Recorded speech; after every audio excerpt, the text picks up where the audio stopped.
Okay, looks like we're...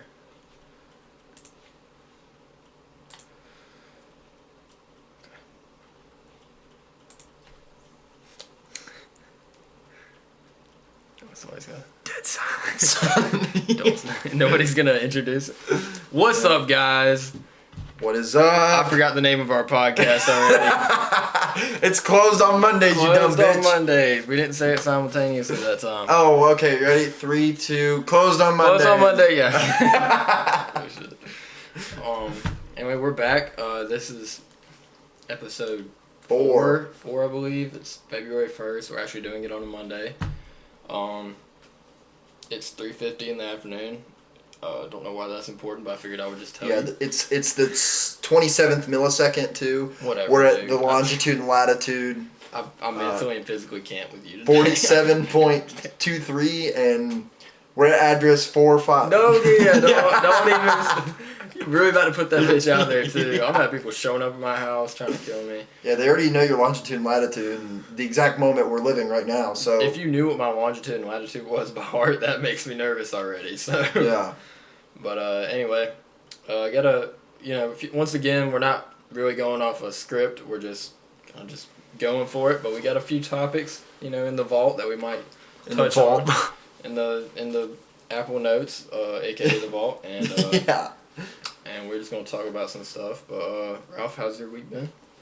All right, man. Just hanging out. I went and jammed with some guys. Went pretty well. I enjoyed that. Well, last week I had my car, like I did the stuff with my car, but this week I've had some issues with the car, but we're just going to delay that because I'm tired of taking my car back to the shop. But other than that... Running off a cliff. Yeah, I mean, exactly, yep. Light my truck on fire and roll down the hill. Yeah, it's just pretty much just schoolwork, hanging out. There was something that happened this week, but I don't remember what it was now. Must not have been that important. I guess not. I don't know what I did. I don't remember now. Well. Yeah, I guess it wasn't important. All right, how was your week? You'll remember after the podcast. Yeah, exactly. Throw everyone off track. All right. Well, I had a somewhat interesting week. Thursday and Friday, I went to New Orleans. Well, actually, we loaded up a truck on Wednesday, went to Daphne, which is close to Mobile, Alabama, and unloaded the truck. And got done with that. That was pretty uneventful, just regular unload. Then we went to New Orleans that night. Got to New Orleans about, say, like 6 o'clock. Ubered to Academy because I needed a belt. And then Ubered again to... You Ubered to Academy? Well, we're in a 26-foot moving truck. We can't exactly just take that thing cross-country. You're right. But, we could have. Just yeet that bitch right up in the Academy, bro. Yeah, I know. Like, you can't really just whip up in there. Yeah. But anyway, we went there, and then... But plus, we had to go to Bourbon Street, and we didn't want to have to go to Academy and then back to the truck, because we definitely can't. You had to go to Bourbon Street. We didn't have to, but like... Yeah. We had to go to Bourbon Street, so we couldn't take the truck down Bourbon Street. That's like going to New York and just avoiding New York City, like just going to some bullshit. That's a good point. You know what I'm saying? Like, you got to go to Bourbon Street. Continue the story. If you have mental problems, you have to go to Bourbon Street. Anyway, we Ubered to Academy, and then we Ubered to Bourbon Street. It's me and my coworker. Now, my coworker's been to Bourbon Street pretty recently. I've been one time, and that's because I was down in NOLA for a music festival, and I went to Bourbon Street, like, briefly in broad daylight.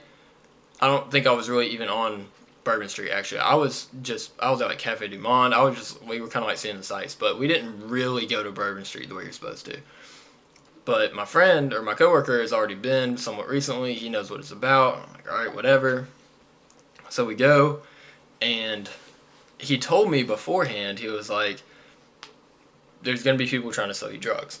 Okay, and I'm like, okay, well, I mean, that's fine. I mean, I'm not all the drugs, so I mean, it's fine. I've done, bath salts, horse tranquil. I'm just kidding. I haven't done any of that. But anyway, only the good shit. Well, what I'm imagining. Black tar. Anyway, so we walk down Bourbon Street, and we don't. And I think he was like, last time we were here, someone offered us drugs like every 5 feet, and I was like, yeah, whatever, dude. Like, cool. Well, anyway, we're walking down Bourbon Street, And I will say that even though I've never been here, I can tell that it's kind of dead. Like, there's not that many people in the streets. There are, for a city street, like, there's a lot of people, but I'm sure for Bourbon Street, there's usually a lot more. But we're walking down it, and all the bars are pretty much filled up with people. We go to a bar. No one's offered me drugs yet, so I'm like, okay, he's bullshitting, like, yeah. What do we do? It's a disappointing trip. Yeah. And, but I'm fine. We get we get some drinks, and we're just kind of, like, people watching, just hanging out, having a good time. Shit's expensive there. Let me tell you. All alcohol is expensive. I think he got a, what did he get? He got a mixed drink. I think he got, like, a Crown and Coke or something. It was $12. And the drink was literally, like 3 inches tall. Like, it was, like, a very small drink. I don't know how else to describe the drink. It was, like, half of a Sprite can worth of alcohol. Like, it was so expensive. Anyway, sitting there, and we kind of get kind of restless, like, okay, it was time for us to go somewhere else. And I didn't mention that the only reason we went to that bar is because you're walking down the street, and some dude comes up and, like, puts his hands out. I was like, stop. And I'm like, okay, here's where the drugs are coming. Like, we're about to get some drugs. Stop. Here are all the drugs. Yeah, I'm like, okay, cool. He's like, stop. And he's like, immediately salesman mode, like, trying to get us to come to this bar. He's obviously, like, the dude who, like, gets people off the street, but he does it by basically stopping you, acting like it's something really important, and then just, like, telling you, like, you gotta come into this bar, I'll give you half off of the other stuff, basically giving you these bullshit, like, deals and whatever. And me and my buddy are like, yeah, we'll come back. And so we start walking down and realize we're at the end of Bourbon Street, so we're like, let's just, because he was hungry, and we were like, let's just go in. So we went in, like I said, had some drinks, people watched, so we're gonna move on. We walk out, and we don't get 10 feet. And what the way they do it is weird, because most of them, they're standing on the corner, and you walk by them, and then, like, after you're about 2 feet past them, where you're, like, not staring at them directly, like they're behind you just a little bit, they say, hey, bro, I got coke and weed. And they just say like that, and you're like, wait, what did he just say? And the first time you hear it, you're like, oh, he must have been, like, talking to his friend or something. It happened, I swear to God, like 20 times. And we weren't there for that one. Like, it was literally after the initial one, it was like green light. Like, they all started offering you. To the point where, like, then you started realizing that they would, like, even people who weren't just standing on the corner just selling drugs, the workers would, like, drop hints. Like, I did it, like, okay, so after walking all the way down Bourbon Street the other way, like, going back, yeah, like I said, happened a bunch of times. People would say, hey, I got coke, or sometimes they would stop you and be like, hey, bro, you need anything? I got anything you want. And, we would kind of, like, entertain them sometimes, but, like, we weren't going to buy anything from them. Like, it was obviously sketchy. And we start walking, we're hungry, and we don't know where we're going to eat, because we don't want to spend $28 on an entree. Like, it's everything's expensive. Just eat the Coke. Well, that might have been a viable option, but I'm pretty sure it wasn't Coke. Like, it was most likely, like, baby powder laced with acid or something, so you're just like, oh, God, this is great. Anyway, so finally, we actually ask a cop. We're like, hey, we're looking for some food that's not outrageously priced. He doesn't know shit. Like, okay, you live here, you patrol here, you don't know, you can't tell us one place to eat that's not outrageously expensive other than Crystals. I was like, all right, cool. Finally, we find a Willie's Chicken. And Willie's Chicken. Boy, that sounds like the best fucking Willie's Chicken. It was. Yeah, bro. It was an establishment. It wasn't just some, like, hole in the wall. Which it would have been an establishment. It would have been better if it was a hole in the wall. Honestly, in my opinion. Went in there, ordered some chicken and stuff, and while we're ordering, the dude, like, it brings us up and he's like, y'all need anything else? And my buddy's like, what? Like what? And he's like, I got anything. And we were like, he said that? Yes, and he's working there with this other coworker like over here. And my buddy was like, you got anything on you? And he was like, nah, but I can get anything you need. And we were like, interesting. We were just kind of like testing stuff out. We weren't actually trying to buy anything. But when I say that, like, pretty much everyone there is a drug dealer. It doesn't matter what they're actually doing. Like, they're selling drugs. Like, you can pretty much ask anybody.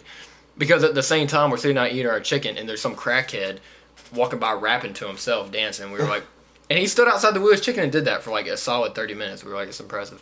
But anyway, everyone's on drugs or selling drugs, or you have the tourists who are just like amazed at how many drugs you can get.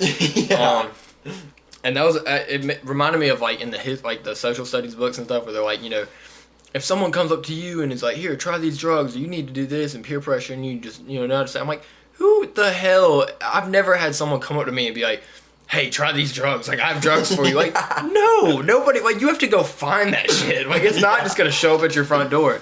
But here, it's like that. Like, you have to know how to say no, because they're going to pressure you and, like, ask you all shit. Anyway, but that was pretty much it. After the Willie's, we walked back. Strip club was closed, unfortunately. Damn. Yeah, big bummer. But we checked out a couple more places, and it was cool. It was fun, but we just never really. It wasn't that fun just because it was kind of dead. There wasn't a whole lot going on, and plus we were tired. We had to get the next morning, so we ended up heading back to the hotel and finished our job the next day in Metairie and loaded them up, and then we headed back that night. But yeah, pretty interesting trip to NOLA. Yeah, sounds pretty interesting. I've only been to Bourbon Street one time. Well, I went to New Orleans one time a few years back for a Denver Bronco game. They were playing the Saints. In that game, they won. Fuck the Saints. Anyway, we went down. It was just me and my dad, and we were just hanging out and stuff. But we did a lot of fun stuff. Like we went up and down Bourbon Street a bunch of times. There's music everywhere. A bunch of cool restaurants, shopping. There's a bunch of shit. Yeah. There's the French Quarter and everything. Like you could go check out pretty much everything. There's a lot of stuff there to do and a lot of touristy type attractions. But yeah, like the end of that, we got our car fucking towed and we had to go find it. Oh, this is crazy. Okay, so like where Bourbon Street is, Bourbon Street's like not a terrible area. Like it's actually sort of upper scale. It's like it's like really like French-ish like architecture. There's a lot of like fancy New Orleans type looking shit. I mean, it's not definitely not the slums. It's not it's not the slums. It's populated. There's a lot of sketch people and there's people everywhere. But there's like a lot of police too. Like, a lot of cops all over the place. So, but apparently they have like there's like condos and houses that kind of surround the area and stuff that aren't like terrible either. They're sort of nice and I'm sure they're fucking expensive. But anyway, outside of those, there's like parking on the street, but they're like metered parking, or they're not marked at all. Right. So when you park in those spots, like you either have to be a resident of the building and have to have like some sort of tag for your car, or they'll tow you. So and we didn't know that. We just saw like an empty spot and we were like, oh shit, we'll park here. Well, we parked there. Well, they have golf carts. They have people in golf carts that literally drive around and try to find cars that don't have the stickers on them. And then they put a tow like sticker on it. They put like a ticket on their car, and the tow truck is driving around the circles all the time looking for cars with these tickets on them. And then they just hook them up. Boom, done. $250 tow ticket, and you got to find it. You don't know where they're at because there's tow services everywhere. Good scavenger hunt. Yeah, exactly. So we're all day downtown. We see titties everywhere. They're throwing beads. We see all the fucking Bronco cheerleaders. Yeah. It's a hell of a night, right? We're all hanging out. There's like shit ton of people everywhere. It's like 1 a.m, and we walk back to where the car is. Car's not there. There's a different car there.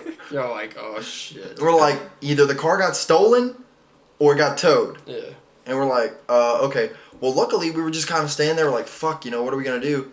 And then we see a cop pull up, and we kind of wave him down. We're like, hey, man. So we're like, yeah, we don't know if it's stolen or towed. He was like, well, I can check the tow services, like, what's the license plate number? Give him the license plate number. And then he looks up, and he's like, yeah, it's at this tow service. They must have taken it. Damn. And we were like, okay, where is that? And he was like, it's about probably 6 blocks north of here. And we were like, oh, okay. And he was like, but you're going to want to get an Uber. And we were like, why? And he was like, because you won't make it on that end of town.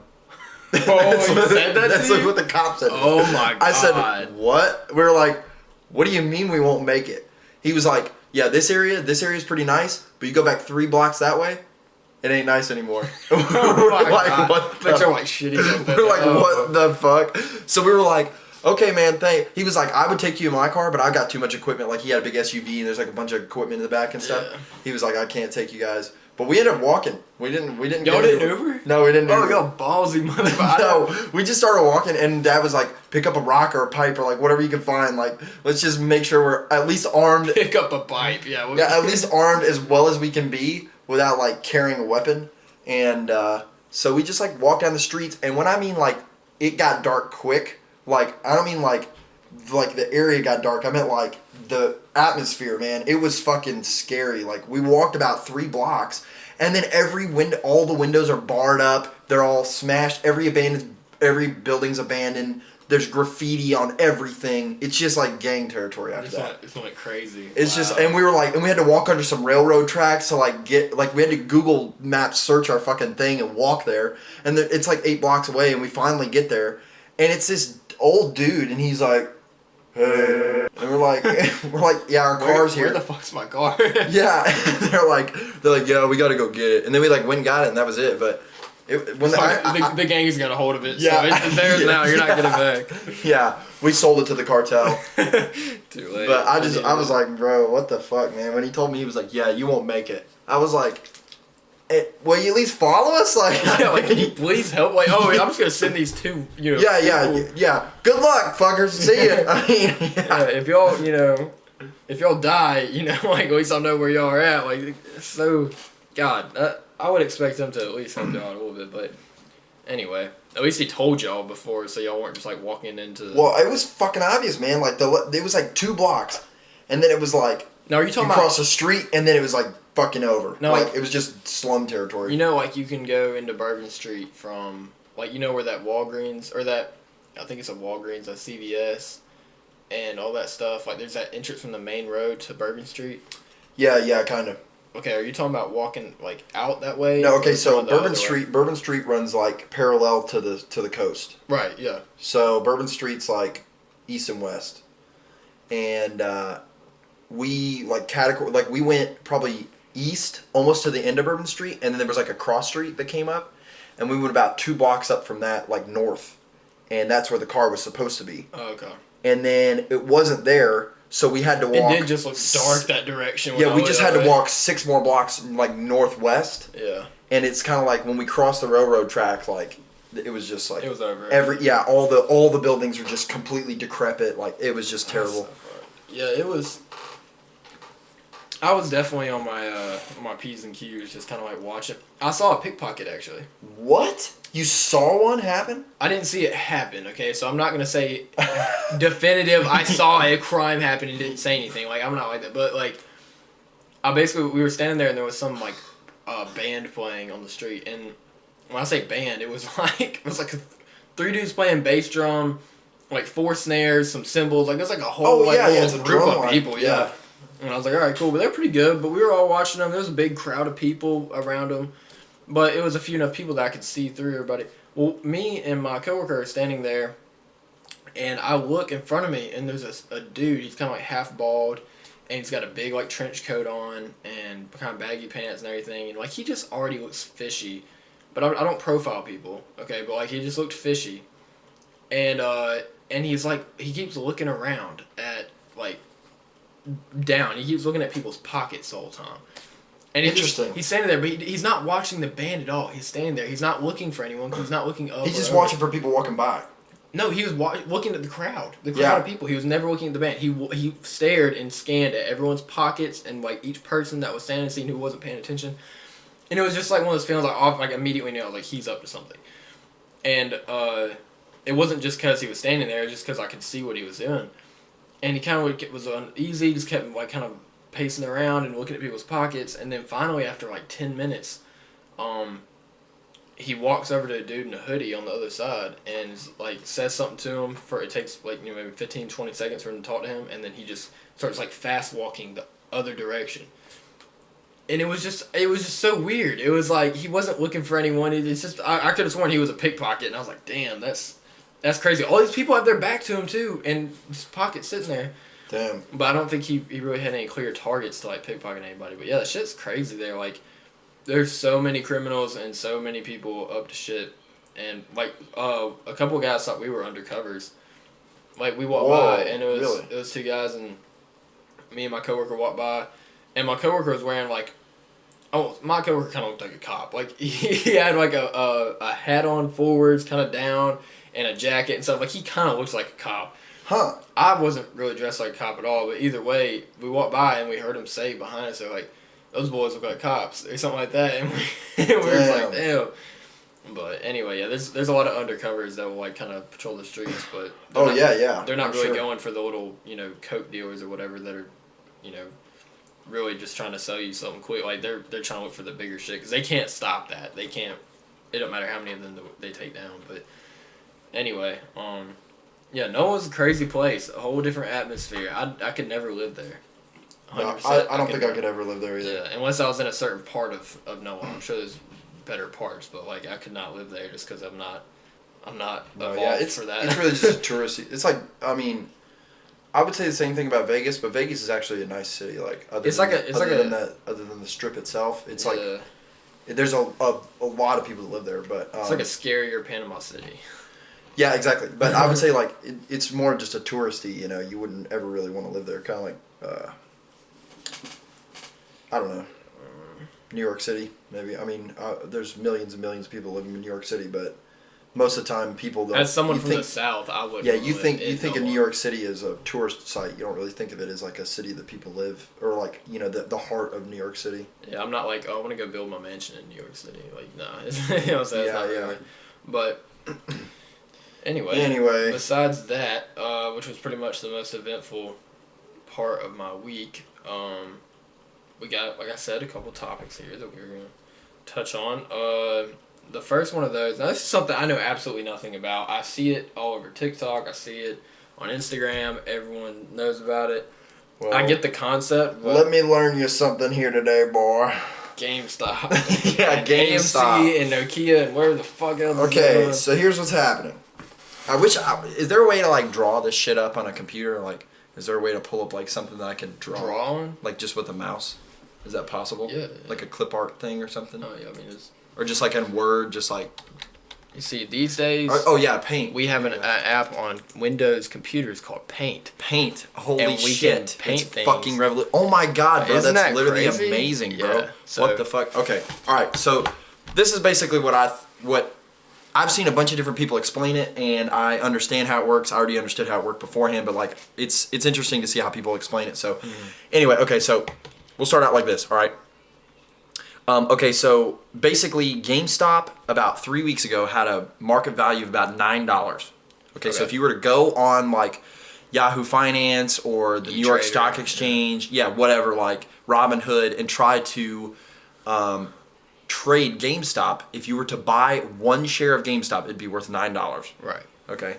So basically, and this happens in the market a lot. It's a concept that has been going on in the market for a long time, but Reddit users found out about it and said, fuck that. So basically, this is the way it works.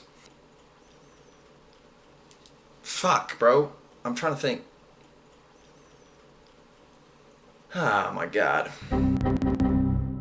Alright, this is it. Okay, we don't have to watch the whole video, but I just want you to see it. Why do we make our pillow in the shape of a cube? 2, 1. I'll tell you.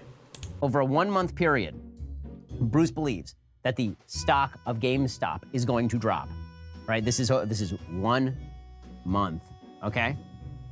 So, what does Bruce do? He doesn't own any stock in GameStop because he doesn't like GameStop. He thinks that it's actually not a company that is of great value. So what does Bruce do? He goes to a broker, right? The broker then proceeds to lend Bruce the stock. Okay? The stock is moving from the broker to Bruce. Bruce is going to borrow that stock for a month. Then, 1 month from now, Bruce is going to give that stock back to the broker plus some sort of percentage fee. So let's just say that Bruce is going to give for the sake of easy math, the broker back the stock plus $10. So Bruce, in 1 month, is then going to reverse the transaction. He's going to return the stock to the broker plus $10. Okay, now, Bruce, again, he thinks that the stock is overpriced right now. So now Bruce has the stock. So what does Bruce do? Let's say that the stock price is $50 for the sake of argument. So Bruce then goes to the market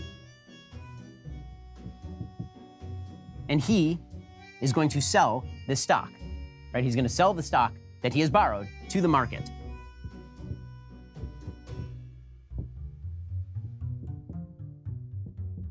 Okay, and Bruce, in return, is going to receive. Bruce now has $50 in his pocket. Now, the month progresses. Bruce has no stock, but he has to return the stock back to the broker. So what does he do? He waits for a month. Now, because Bruce was right, the stock price dropped. So Bruce can now buy the stock from the market, right? So the market is now going to sell the stock to Bruce. And Bruce, let's say it's dropped to 20 bucks, is going to pay $20 to the market. So that means that Bruce sold the stock at 50. He bought the stock at 20. So that means that he made $30 on that transaction. Then he has to return the stock plus 10 bucks to the broker. So now he has made 20 bucks on the transaction, right? So here's what everybody at the end of the day got from that transaction. So the broker got the stock plus 10 bucks, and Bruce ends up clearing a profit of 20 bucks after all that is said and done. Okay, that's what Bruce is hoping for if the value of the stock has dropped. Now, here's what the GameStop guys did. Alrighty, so before we get to more of this, I want to... Okay. Okay, that makes sense. So, yeah, when they sell the stock, effectively, what happened, yeah, like he just explained. When they sell the stock, they wait for the stock price to drop so that way when they have the cash in hand, like let's say in my example, like they had 10 bucks, they've got the cash in hand. When the stock price drops to $2, they can buy the stock for $2 and then also give the $5 back and still make a $3 profit. But say on the off chance that the price goes up. Exactly. In the case if the price goes up, then now they have to buy it back at $400. $400, yes, exactly. And give it back to the broker. So the broker wins. With the return on the investment. So now he'll explain it here in a second. He was going to go through an ad. Oh, I didn't mean to talk so fucking clear into the... Oh, yeah. Look at that. Fuck you. All right. All the Bruces were basically betting that they were going to be paying back the broker the stock right now. But they don't actually have the stock, right? They haven't actually bought the stock yet, right? They're planning on buying the stock right before they sell it back to the broker. So they don't have the stock. So what do the subreddit guys do? What the subreddit guys do is they say, okay, what if we just Bruce? What if what we actually do what if we just is fuck drive Bruce? up the price of the stock, right? So now, when Bruce, let's say he sells it for 50 bucks because he thinks it's going to be down at 20 a month from now. Now the month has passed, right? We're now in this period. So the Reddit guys, what do? They say, we are going to artificially boost the price of the stock because all of us are going to get together. We're going to buy up all the stock that exists in GameStop. We're going to buy like all of it. And so the price is not going to be $20 for Bruce to actually buy the stock so that he can pay back the broker. Instead, the stock is going to be $200, right? So now Bruce is really screwed because Bruce sold the stock for 50, but now he has to buy the stock for 200. So that means that Bruce is no longer up 20 bucks. Now Bruce is down 160 bucks. Right, so that is what they are doing, in short. They are basically screwing Bruce beyond belief by artificially boosting the price of the stock. Now, here's the thing. They're not taking into account the market fundamentals. They don't care about the market fundamentals. They don't care that GameStop actually is not worth 200 bucks in terms of the stock. So what does that mean? This means that this only works and this can only continue so long as the price of the stock remains high. Because once the price of the stock begins to drop, if he continues to buy short sales, then as the price of the stock drops, you go back to your original calculation, right? If the price of the stock goes back down to 20 bucks, then Bruce is okay. He can still buy all of the stock back. So they can keep screwing Bruce for as long as possible just by holding the stock. And that's why you're seeing things like hold the line, do not sell, trending on Twitter. Because all these Reddit guys are like, the longer we do this, the more the hedge fund guys get screwed. Because what the hedge fund guys are doing in order to combat the fact that they're losing money on each one of these deals is, number one, they have to buy the stock in order to pay back the broker, or at least they have to pay the broker some money. And two, they realize that at a certain point this is going to give way. Because all the people who bought, all the Reddit guys who bought, eventually they're going to realize, whoa, hold up a second. I can make a lot of money by selling the stock right now, right? That will drop the stock price eventually, but I will clear this giant profit in the meantime. So what the big hedge fund guys are doing is they are betting even more into short. Right? They're saying, okay, they know eventually they're going to sell. Exactly. Yeah. So now the hedge fund is getting even bigger because now they're betting that it will for sure drop from 450. So they can buy. Hell, it's probably going to go more than 450 and then drop even more. A broker can give the stock back to Bruce. Okay. Bruce can sell it for 450. Wait for the stock to drop to 50 bucks, buy it again, and make a hell of a big profit. Yeah. Plus. So it's like that's the way it is, but that's the thing is like they're artificially, but that's why they're saying hold the line. Like they're fucking the billionaires as long as the stock price stays the way it is. But anyway, long and short. People are greedy. They're gonna sell. They're gonna sell, yeah. Because I mean, if you bought, let's say you bought 100 shares, you could, let's say you bought 20 shares. You bought 20 shares at $9 a piece. Right now, if you sold, you'd make $10,000. $10,000. Yes. Who wouldn't? Who wouldn't do that? Exactly. If you I bought don't 22 care shares- about the billionaires. You I don't put- care about any of that. I'm gonna get my 10 grand. I know, Like, yeah. right? You put $200 into the market, your return on your investments it'd be $10,000, approximately. They're gonna sell you. Yeah, so that's the thing. But I mean, the other thing that's funny is the reason that they're holding the line, the reason that they're keeping this up so long, is because the money that they have invested is the stimulus. So when when Biden or whoever, the stimulus checks came out, they're just using that excess money, investing it straight back in the stocks, and just seeing what happens with it. So they're not. So they're not even using their own money. Missing their rent. They're using the government's money to fuck the billionaires. That's the point. It's really genius. I love people. Yeah, I love the internet too. I was like, how did they even think of this shit? Like, who the fuck came up? And this, we're not talking like a couple hundred people. We're talking like 100,000 people fucking invested in this shit. Like a lot of fucking people. Like, how do you get did that this. movement going? Like, Exactly. Like, how does that even start? So they're trying to do the same thing with Nokia, AMC. They're trying to do with like all these small, tiny companies to fucking screw the billionaires. That's the point. That's nuts. It's a phenomenal idea. I think it's great. But anyway. It could crash and burn. But either way, that is awesome. Shout out to the entire internet for Reddit getting involved in stocks and also screwing rich people.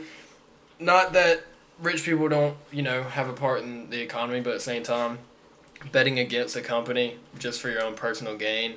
It's shitty. It's shitty. So I don't feel bad. I don't feel bad at all. Yeah, I don't feel Plus, bad. when you're rolling around in your Bentley, I can't feel bad for you. I'm sorry, like I can't. Like, but anyway, that's really cool.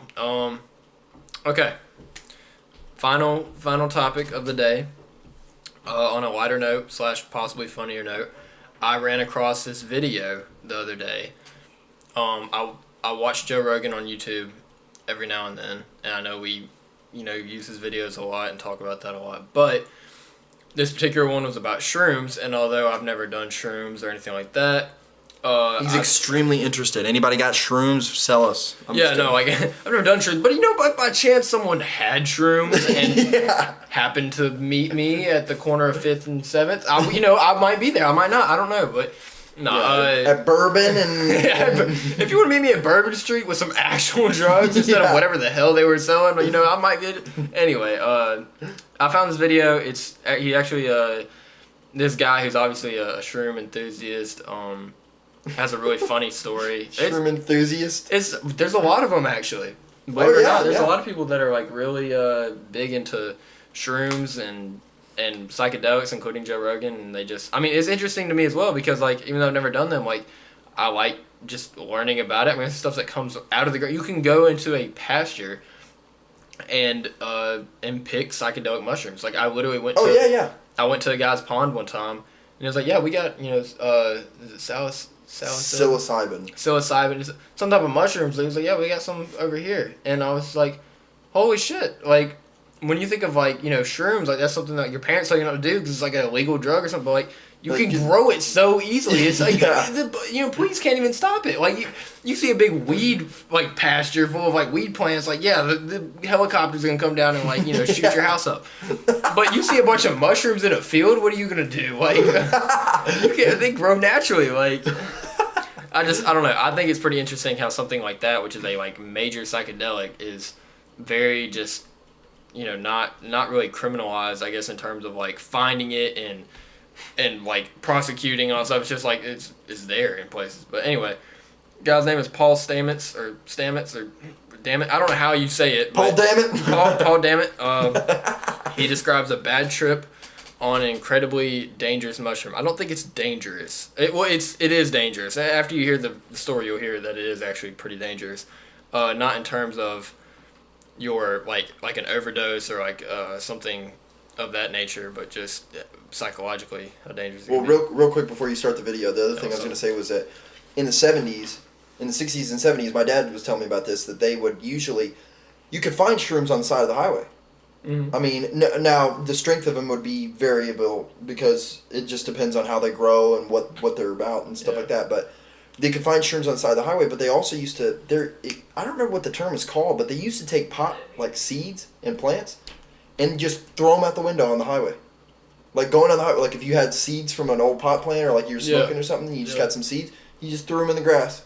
And just kept going. So there was a term for it. It was something highway or something like that, something road.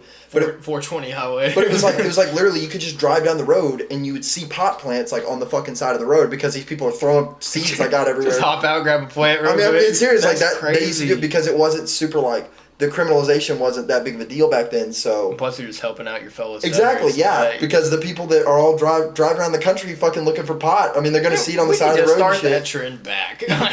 Just go get a bunch of pot seeds and just start throwing them out the window.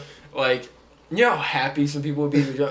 Holy shit! Was that weed I just saw on the road? Yeah. It's something to actually be weed on, like, Interstate 85. Like, what the hell?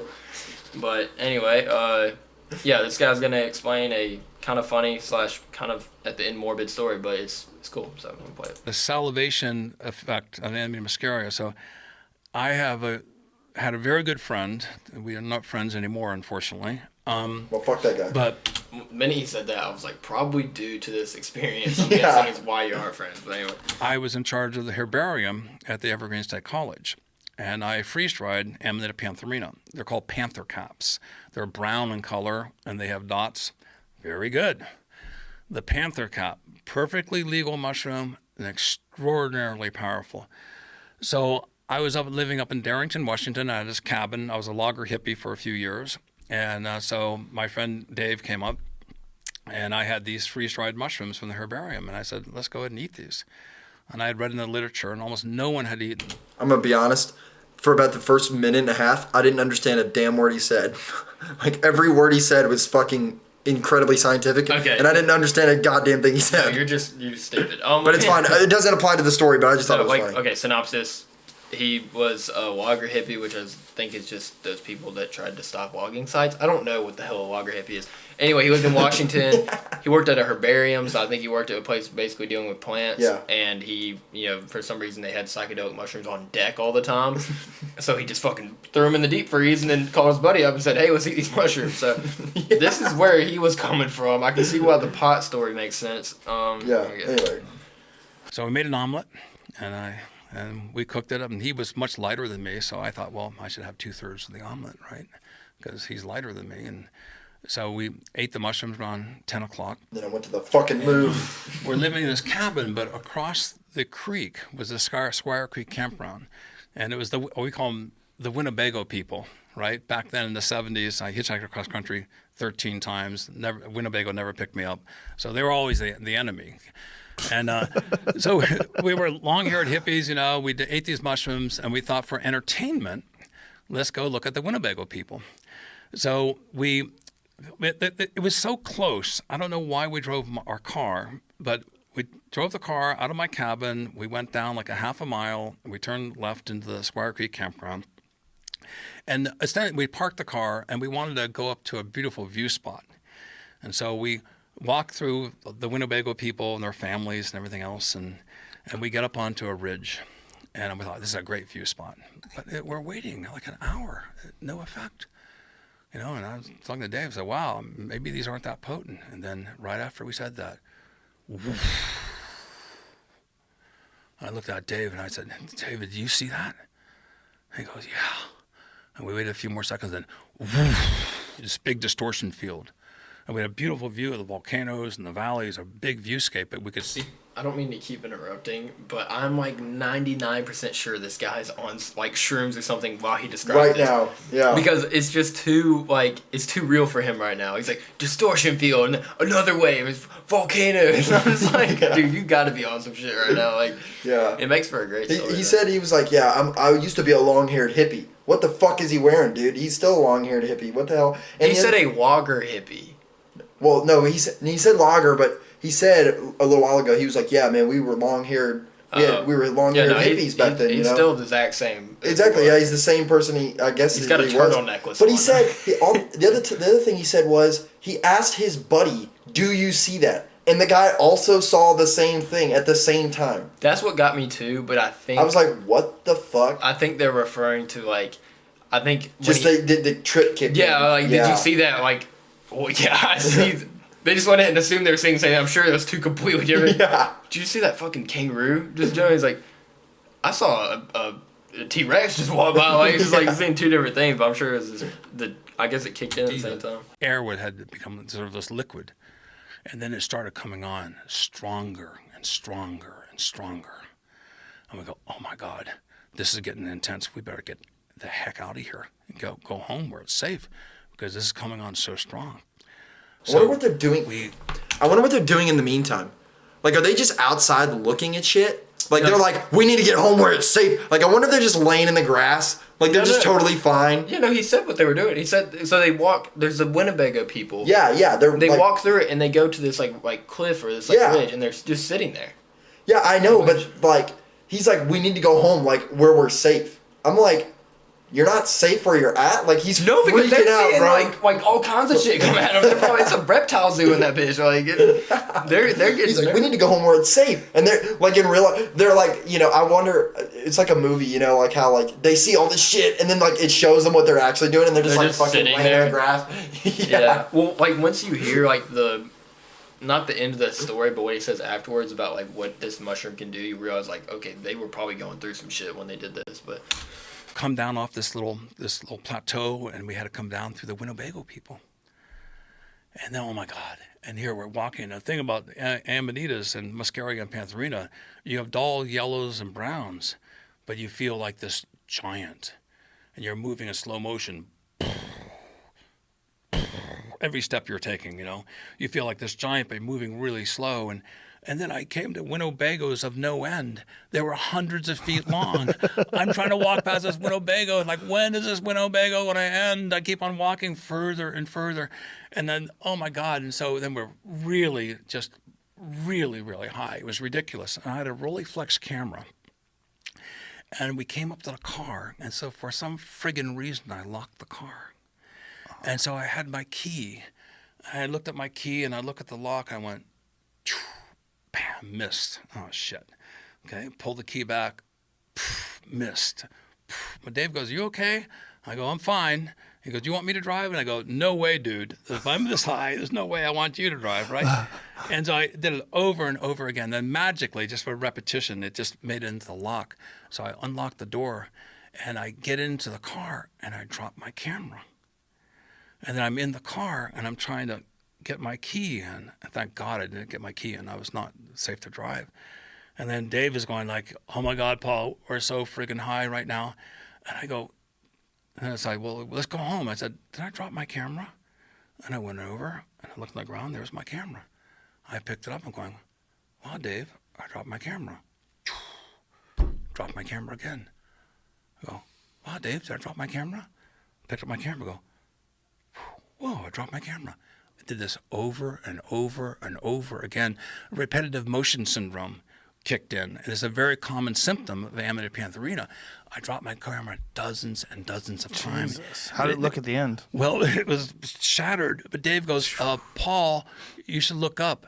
And a whole bunch of people from the Winnebago community had lined up, holding their children in close proximity, watching this repetitive motion syndrome, where I'm just constantly picking my camera. So they're watching you for entertainment, where you went to watch them for entertainment. And now they're freaking out because I have this repetitive motion syndrome, and I take one step, I drop my camera. Wow, Dave, I dropped my camera. And I pick up my camera again.